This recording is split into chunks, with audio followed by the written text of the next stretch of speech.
e gjinofeve. Problemi është, a ka mundësi atë minutë që e kryen gjinofin me u pendu, me u prekë shpirt. U çarbona. O gabim është ky, gjinof. Këtë librat për shofin, Allah e ka ndalu. Pejgamberi sallallahu alaihi wasallam e ka ndalu. Edhe hadithet flasin për këtë gjinof. Pra, nëse ti pendohesh, Allahu xhele xhelalon hadithi kutsi thot, nuk ka zonë më të mirë që një gjë thot zonën e atij i cili pendohet, kërko falje. Volas për të marrë zot. Në hadith kutsi, pejgamberi sallallahu alaihi wasallam thot, pra kur e nigjon zonën e atij që pendohet. Pendimi ishte ai i pari që gaboi Ademi alayhis salam.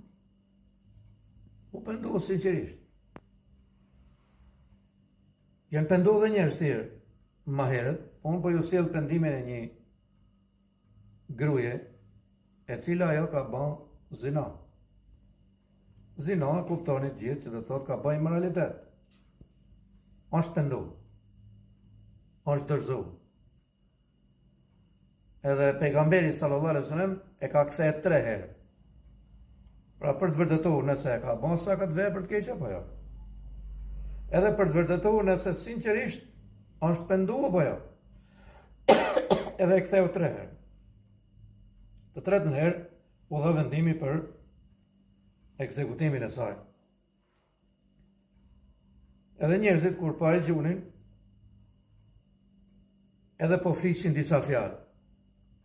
Pejgamberi sallallahu alaihi wasallam i tërhoqi vretin dhe i tha: "Keni kujdes, se vallahi tha, sikur të më lidhesh, tha, 70 burrë në Medinës, 70 sahabë, 70 tabiin, 70 dietar, 70 burra të mirë, 70 adhurues, dhe të bëjnë tha pendim sa ke grua, nuk do të arrijnë."